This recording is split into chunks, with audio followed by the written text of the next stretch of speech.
সাবেক ও কর্মরত ২৪ জন সেনাবাহিনীর কর্মকর্তার বিরুদ্ধে গ্রেফতারি পরোয়ানা জারি করেছে আন্তর্জাতিক অপরাধ ট্রাইব্যুনাল।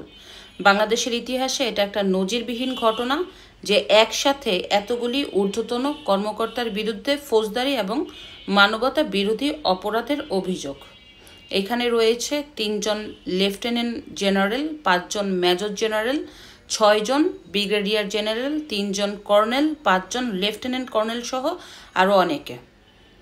এর মধ্যে যারা সাবেক ছিল, অনেকেই ধারণা করছে সাবেক কর্মকর্তারা ইতিমধ্যে সেফ এক্সিট নিয়ে নিয়েছে, কিন্তু সমস্যা হয়েছে যারা কর্মরত আছেন তাদের কি হবে, যার কারণে কিন্তু ক্যান্টনমেন্টের ভিতরে এবং বাহিরে চলছে সমালোচনা এবং আলোচনা। অনেকেই বলছে সেনাবাহিনীর যে আইন আছে সেই আইনই হোক তাদের বিচার, আবার অনেকেই বলছে আন্তর্জাতিক অপরাধ ট্রাইব্যুনালই হোক তাদের বিচার।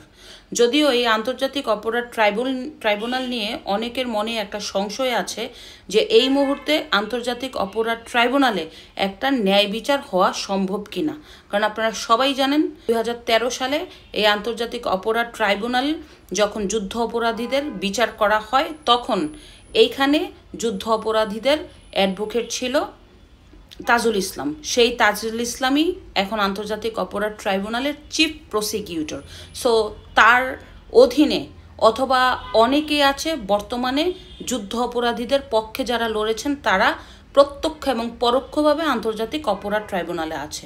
সো এইখানে এই মুহূর্তে ন্যায় বিচার পাওয়া সম্ভব কিনা।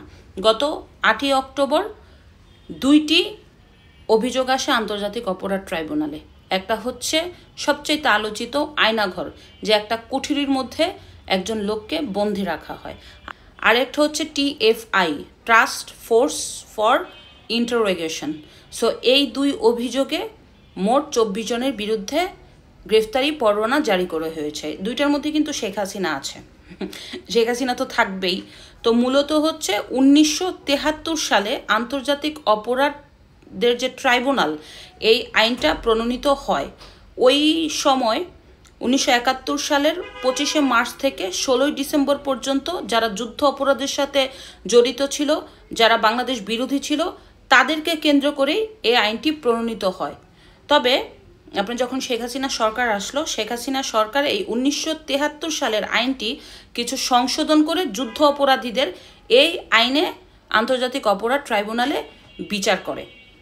যখন আবার শেখ হাসিনা সরকারের পতন হলো, তখন এই অন্তর্ভুক্তিকালীন সরকার এই একই আইনে আন্তর্জাতিক অপরাধ ট্রাইব্যুনালে ২৪-এর গণহত্যার বিচারের সিদ্ধান্ত নেয়, যার কারণে কয়েকবার ১৯৭৩ সালের এই আইনে সংশোধন করা হয়। সর্বশেষ যে অধ্যাদেশ জারি করা হয় ১৯৭৩ সালের আইন, সেটা হচ্ছে ৬ই অক্টোবর।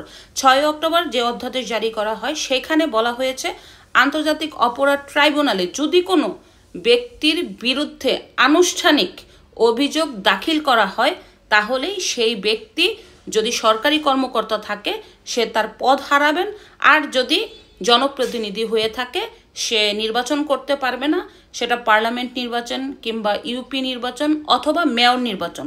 আর যদি জনপ্রতিনিধি হিসাবে দায়িত্বপ্রাপ্ত থাকেন, তখন সে তার পদ হারাবেন। তো বোঝাই যাচ্ছে এই যে ৬ই অক্টোবর যেই অধ্যাদেশ জারি করা হয় ১৯৭৩ সালের এই আইনে, সেটা পরিকল্পিতভাবেই করা হয়েছে। এই যে ২৪ জন কর্মকর্তার বিরুদ্ধে যে অভিযোগ আনা হয়েছে, এই অভিযোগটা কোন আইনে বিচার হবে? কেউ কেউ বলছে সেনা আইনে বিচার করা হোক, আবার কেউ কেউ বলছে ফৌজদারি আইনে এই আন্তর্জাতিক অপরাধ ট্রাইব্যুনালই হোক বিচার। যদিও আন্তর্জাতিক অপরাধ ট্রাইব্যুনালের বিচারটা কতটা যুক্তিসঙ্গত সেটাই হচ্ছে বিষয়।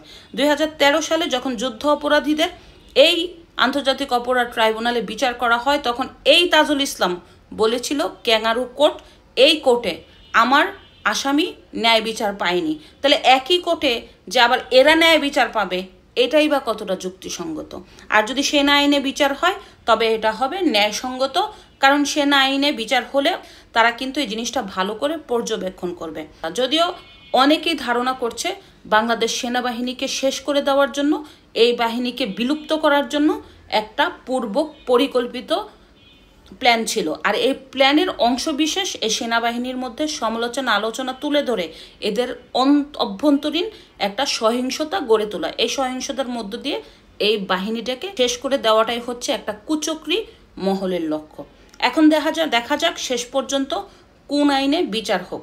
যদিও আন্তর্জাতিক অপরাধ ট্রাইব্যুনাল যে মাননীয় বিচারক, সে বলেছে আগামী 22 অক্টোবরের মধ্যে এই যে 24 জন সেনা কর্মকর্তাকে গ্রেফতার করে আদালতে হাজির করার জন্য।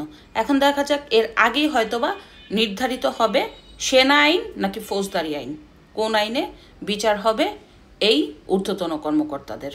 ধন্যবাদ।